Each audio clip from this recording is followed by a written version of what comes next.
الحمدللہ رب العالمین والعاقبۃ للمتقین والصلاة والسلام علی سید المرسلین وعلی آلہ وصحابہ اجمعین اما بعد فاعوذ باللہ من الشیطان الرجیم بسم اللہ الرحمن الرحیم یا ایہا الذین آمنوا کتب علیکم الصیام کما کتب علی الذین من قبلکم لعلکم تتقون آمنت باللہ صدق اللہ العظیم وصدق رسولہ النبی الکریم۔ میں نے آپ کے سامنے قرآن مجید فرقان حمید کی جو آیا کریمہ پڑھی، اس میں اللہ تعالیٰ نے روزوں کی فرضیت کا تذکرہ فرمایا۔ خداوند تعالیٰ نے ارشاد فرمایا، اے ایمان والو، تم پر روزے فرض کیے گئے جیسے کہ اگلوں پر فرض ہوئے تھے کہ کہیں تمہیں پرہیزگاری ملے۔ سامعین محترم، اس ذات پاک جل و علا کا کروڑہاں مرتبہ شکر ہے کہ جس نے ایک مرتبہ پھر ہماری زندگی میں ہمیں رمضان المبارک کا رحمتوں اور برکتوں والا مہینہ نصیب فرمایا۔ یہ وہ رحمتوں اور برکتوں والا مہینہ ہے جس میں جنت کے دروازے کھول دیے جاتے ہیں، دوزخ کے دروازے بند کر دیے جاتے ہیں اور شیطان کو زنجیروں سے جکڑ دیا جاتا ہے۔ یہ وہ مہینہ ہے جس کی ہر رات میں ایک منادی آسمان سے طلوع صبح تک یہ ندا کرتا ہے کہ خیر کے چاہنے والے خوش ہو جا، اے برائی کے چاہنے والے رک جا اور عبرت حاصل کر۔ علاوہ اس کے ساری رات آوازیں آتی ہیں، ہے کوئی بخشش مانگنے والا، ہے کوئی توبہ قبول کرنے والا کہ اس کی توبہ قبول کی جائے، ہے کوئی دعا مانگنے والا کہ اس کی دعا قبول کی جائے، ہے کوئی سوالی کہ اس کا سوال پورا کیا جائے۔ اور اللہ تعالیٰ رمضان شریف کی ہر رات میں افطاری کے وقت 60,000 گنہگاروں کو دوزخ سے آزاد فرما دیتا ہے۔ روزہ ایک بے نظیر عبادت ہے، یہ قرب الہی کا بہترین ذریعہ ہے۔ جب یہ مہینہ آتا ہے تو مومنوں پر اللہ تعالیٰ کا اس قدر فضل و کرم ہوتا ہے کہ جو بندہ ماہ رمضان کے روزے رکھتا ہے، اس میں عبادت و ریاضت کرتا ہے، اس کا ادب و احترام کرتا ہے، اس پر اللہ تعالیٰ راضی بھی ہو جاتا ہے اور اس سے محبت بھی فرماتا ہے، اس کو اپنی ضمانت میں بھی لے لیتا ہے اور اس پہ الفت مہربانی کرتا ہے اور اس کو اپنے کرم سے، خاص کرم سے، نور سے منور کر دیتا ہے۔ حضرت سلمان فارسی رضی اللہ تعالیٰ عنہ سے روایت ہے کہ رسول اللہ صلی اللہ علیہ وآلہ وسلم نے شعبان المعظم کے آخری دنوں میں ہمیں ایک خطبہ دیا۔ فرمایا، اے لوگو، تم پر عظمت برکت والا مہینہ سایہ فگن ہوا ہے، جس میں ایک رات ایسی ہے جو 1000 مہینوں کی عبادت سے بہتر ہے۔ یہ وہ مہینہ ہے جس کے روزے اللہ تعالیٰ نے فرض کیے اور اس کی رات کا قیام نفل بنایا۔ جو شخص اس ماہ میں نفلی نیکی کرے گا تو گویا اس نے دوسرے مہینے میں فرض ادا کیا، اور جو اس ماہ میں ایک فرض ادا کرے گا تو وہ ایسا ہوگا جیسے کسی دوسرے مہینے میں 70 فرض ادا کیے۔ پھر ارشاد فرمایا، یہ صبر کا مہینہ ہے اور صبر کا ثواب جنت ہے۔ یہ غربا کی غمخواری کا مہینہ ہے۔ یہ وہ مہینہ ہے جس میں مومن کا رزق بڑھتا ہے۔ جو اس مہینے میں کسی روزے دار کا روزہ افطار کرائے تو اس کے گناہوں کی مغفرت ہو جاتی ہے اور اس کی گردن آگ سے آزاد کر دی جائے گی، اور اس کو روزے دار جتنا ثواب ملے گا بغیر اس کے کہ روزے دار کے ثواب میں کمی ہو۔ صحابہ نے عرض کی، یا رسول اللہ صلی اللہ علیہ وآلہ وسلم، ہم میں سے ہر شخص وہ نہیں پاتا، یعنی اتنی طاقت نہیں رکھتا کہ روزے دار کا روزہ افطار کروائے۔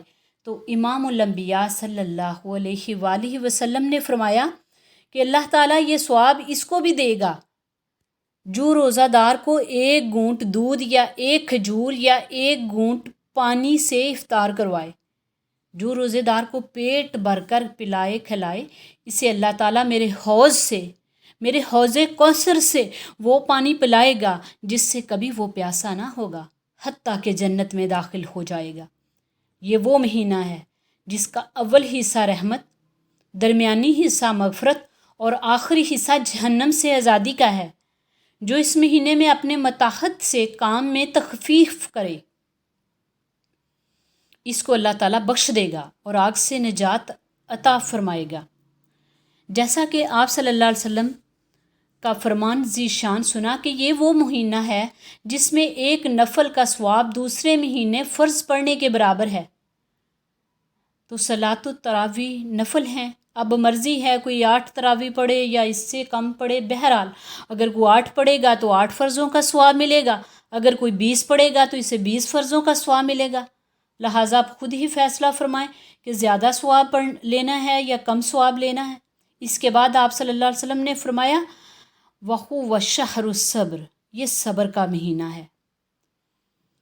سامعین، اللہ تعالیٰ کی رضا کے لیے باوجود ہر چیز موجود ہونے کے صبح سے لے کر شام تک خود پر کھانے پینے کی پابندی لگانا، اسی کا نام صبر ہے، اور صبر کا اجر جنت ہے۔ مگر ابھی بھی کئی بد قسمت ایسے ہیں جو صحت ہونے کے باوجود بھی روزے نہیں رکھتے اور بے صبری کا مظاہرہ کرتے ہیں۔ دیکھیے کہ جن لوگوں نے اپنے نفس پر پابندی لگائی تو وہ وقت کے ولی کامل بن گئے۔ حدیث ساتویں حدیث ہے بخاری اور مسلم کی، یہ دونوں میں حدیث ہے، بلکہ مشکوٰۃ 1957 میں ہے۔ جنت کے 8 دروازے ہیں، ان میں سے ایک دروازہ جس کا نام ریان ہے، جو خاص ان لوگوں کے لیے ہے جو روزے دار ہوں گے یا جنہوں نے دنیا میں روزے رکھے تھے، ان کو اسی دروازے سے آواز دی جائے گی کہ اسی دروازے سے جنت میں داخل ہو جاؤ۔ بخاری اور مسلم کی ایک اور حدیث ہے اور مشکوٰۃ میں ہے 1959 یہ حدیث، رمضان المبارک میں ہر نیک عمل 10 سے 700 گنا بڑھا دیا جاتا ہے۔ اسی لیے تو ہماری کوشش ہوتی ہے کہ ہم زکوٰۃ بھی رمضان کے مہینے میں ادا کریں تاکہ زیادہ سے زیادہ ثواب ملے۔ اس حدیث کے یہ الفاظ ہیں، بے شک روزہ خاص میرے لیے ہے اور میں ہی اس کی جزا دوں گا۔ باقی نیکیوں کا تو پتہ چل جاتا ہے، لیکن روزہ اس کا صرف بندے اور خدا کے ساتھ تعلق ہوتا ہے۔ میرا بندہ اپنی خواہش اور کھانے کو میرے لیے ترک کرتا ہے تو روزے دار کی جزا بھی میں ہی دوں گا۔ روزے دار کے لیے 2 خوشیاں ہیں، پہلی افطار کے وقت اور دوسری جب اللہ سے ملاقات کرے گا۔ پھر اسی حدیث کے الفاظ ہیں، روزے دار کے منہ کی بو اللہ تعالیٰ کو کستوری سے بڑھ کر عزیز ہے۔ روزہ ڈال ہے گناہوں سے بچنے کی۔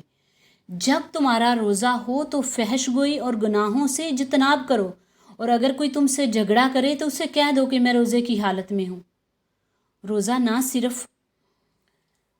روزہ جسمانی تمام اعضاء کا ہوتا ہے، نہ صرف کہ روزہ یہ ہے کہ ہمارا جو ہم کچھ کھائیں پیئیں نہیں، بھوکے رہیں، اور صرف ہمارا پیٹ کا روزہ نہیں، زبان کا روزہ ہے، آنکھ کا روزہ ہے، کان کا روزہ ہے، ہمارے تمام اعضاء کا روزہ ہے کہ ہم ان کا استعمال صحیح کریں۔ زبان سے لغو بولے نہیں، کانوں سے سنے نہیں، اور آنکھوں سے کسی برائی کو دیکھے نہیں۔ اللہ تعالیٰ ہمیں توفیق عطا فرمائے کہ ہم صحیح معنوں میں رمضان کے روزے رکھیں۔ روزے دار کی شان یہ ہے، حضور سید دو عالم صلی اللہ علیہ وسلم نے ارشاد فرمایا کہ جب مومن ماہ رمضان میں بیدار ہوتا ہے تو اس سے فرشتہ کہتا ہے کہ اٹھ خدا تجھ پہ رحم کرے۔ پس جب وہ اٹھ کھڑا ہوتا ہے تو اس کا بستر اس کے لیے دعا کرتا ہے، اے اللہ اس کو جنت کے بلند بستر عطا فرما۔ اور جب وہ کپڑا پہنتا ہے تو وہ اس کے لیے دعا کرتا ہے، اے اللہ اس کو جنت کے جوڑے عطا فرما۔ اور جب ایک روزہ دار جوتا پہنتا ہے تو وہ اس کے لیے دعا کرتے ہیں، جوتے دعا کرتے ہیں، اللہ اس کے قدم پل صراط پر قائم رکھنا۔ اور جب برتن ہاتھ میں لیتا ہے، ایک روزہ دار جب برتن ہاتھ میں لیتا ہے تو وہ اس کے لیے دعا کرتا ہے کہ اللہ اس کو جنت کے آبخور عطا فرما۔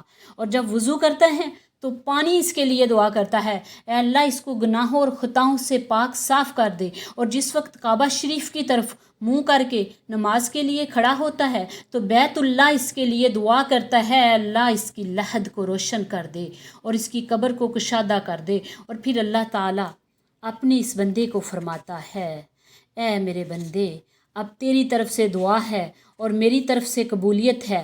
ایک دوسری حدیث میں ہے کہ امام الانبیاء صلی اللہ علیہ وآلہ وسلم نے فرمایا کہ روزے دار کا سونا بھی عبادت ہے اور اس کی سانسیں تسبیح ہیں اور اس کی دعا مقبول ہے، اس کے گناہ بخشے ہوئے ہیں اور اس کے عمل دگنے ہو جاتے ہیں۔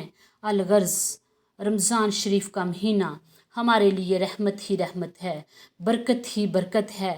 میں نے شروع میں قرآن مجید کی جو آیت کریمہ پڑھی، اس میں اللہ تعالیٰ نے اہل ایمان کو روزہ رکھنے کا حکم دیا کہ اے ایمان والو تم پر روزے فرض کیے گئے کہ جیسے تم سے پہلے لوگوں پر فرض ہوئے تھے کہ کہیں تمہیں پرہیزگاری ملے۔ یہ تو ہے اللہ تعالیٰ کا ارشاد۔ اب اللہ تعالیٰ کے پیارے حبیب صلی اللہ علیہ وآلہ وسلم کا فرمان سنیے۔ حضرت محمد صلی اللہ علیہ وآلہ وسلم فرماتے ہیں، جو بھی ایمان اور اخلاص کے ساتھ رمضان شریف کے روزے رکھے گا، اسی کے سابقہ تمام گناہ بخش دیے جاتے ہیں۔ دوسری حدیث میں آتا ہے، حضرت محمد صلی اللہ علیہ وآلہ وسلم نے ارشاد فرمایا کہ روزے دار کے لیے 2 خوشیاں ہیں، ایک خوشی افطار کے وقت اور دوسری خوشی اپنے رب سے ملاقات کے وقت۔ اسی حدیث کی تائید میں حضرت موسیٰ علیہ السلام کا واقعہ سنیے کہ ایک دفعہ حضرت موسیٰ علیہ السلام نے اللہ تعالیٰ کی بارگاہ میں عرض کی، یا اللہ جو تو نے مجھے عظمت شان عطا فرمائی میرے سوا تو نے کسی کو نہیں دی، کیونکہ تو نے مجھ سے کلام کیا۔ اللہ تعالیٰ نے فرمایا، اے میرے پیارے کلیم بے شک یہ درست ہے، مگر سب سے آخر میں میرا محبوب آئے گا اور اس کی امت کی یہ شان ہوگی کہ میں تجھ سے بھی زیادہ ان کے قریب ہوں گا۔ موسیٰ علیہ السلام نے عرض کی، یا اللہ وہ کیسے؟ فرمایا، میرے کلیم تجھ سے میں کلام کرتا ہوں تو میرے اور تیرے درمیان 70,000 پردے حائل ہوتے ہیں۔ فَإِذَا صَامَتْ أُمَّةٌ محمد، پس جب محمد صلی اللہ علیہ وسلم کی امت روزے رکھے گی وہ سارا دن بھوک پیاس کاٹیں گے اور ان کے رنگ پیلے پڑ جائیں گے، مگر جب افطاری کا وقت آئے گا، ارفعوا تلک الحجاب وقت الافطار، تو میں افطاری کے وقت ان تمام حجابات، ان تمام پردوں کو اٹھا لوں گا۔ اللہ تعالی ہمیں رمضان کے روزے رکھنے کی توفیق عطا فرمائے، آمین یا رب۔